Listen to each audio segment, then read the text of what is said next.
Hello, I'm Harrison Keeley. Here's a quick look at today's top stories. First of all, after months of preparation, Chattanooga's anti-violence initiative has finally begun, and for many it couldn't start soon enough. One criminologist says Chattanooga has more vendettas than most cities do, and out of 170,000 citizens, less than 900 are involved in gangs. Those 900 are involved in more than half of all the violence. Officials say those committing crimes live in neighborhoods that are more dangerous than war zones. Gang members have a 1 in 7 chance of being killed. A soldier in Afghanistan's chance of stepping on a landmine is less than 1 in 100. And while it's unclear why there are so many alliances here, officials say it's a good thing because crime will decline quickly once the Violence Reduction Initiative is rolled out. Now 25 people with strong connections to the violence have been given an offer of help, counseling, education, or job skills. They've been given cards with a phone number to call if they want to, and if they don't and the violence continues, police are ready to crack down.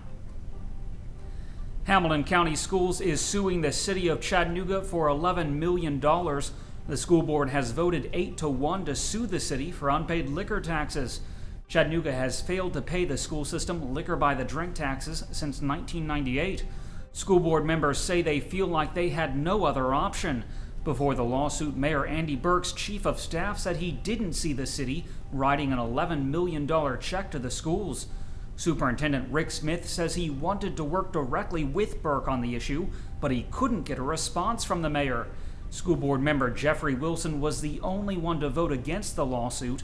He says he hoped an agreement could have been reached outside of court. The great niece of singer Johnny Cash has been found stabbed to death in Middle Tennessee. Police found the body of Courtney Cash stuffed inside a box in a home near Cookeville. Her boyfriend, William Austin Johnson, is being treated for stab wounds at Vanderbilt Medical Center. Authorities say the pair had gone out with a friend before the altercation happened. That friend, Wayne Gary Massarella, has been charged with first-degree murder. Officials say the stabbings were likely connected to drugs. A man charged with shooting 2 Fred store employees has pleaded guilty to attempted murder. 47-year-old Kelly Jack Mayo of Fort Payne, Alabama, has been sentenced to 25 years in prison. He attempted to rob a Fred store in Rainsville, Alabama in August 2012. The shooting left one of the employees paralyzed.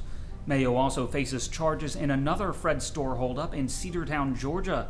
Authorities say he was a former Fred's employee. He apparently lost his job at the company after they found merchandise missing from the store where he worked in Rome, Georgia. An accident at Highway 58 and Champion Road Thursday morning resulted in 1 fatality and 2 people taken to the hospital. Police say 55-year-old driver Donna Geruso was trying to cross the highway when she was struck by a pickup truck. Geruso died at the scene. A child in her sedan was taken to the hospital for non-life-threatening injuries.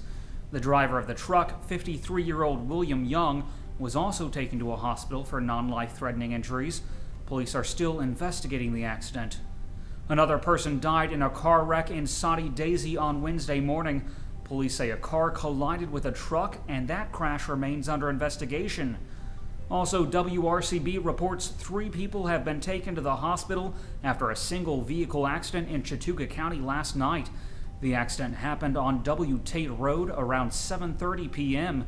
One victim was airlifted to Children's Hospital at Erlanger. We'll have more information online as it becomes available. A hearing has been set for a revote to unionize the Chattanooga Volkswagen plant. The National Labor Relations Board says it will hear UAW's request at 9 a.m. April 7th on the 4th floor of the Hamilton County Courthouse. Meanwhile, Senator Bob Corker says Volkswagen won't finalize plans to build an SUV in Chattanooga until the appeal is over. He also claims that in seeking an appeal, the UAW is trying to muzzle elected officials and prevent them from weighing in on important issues.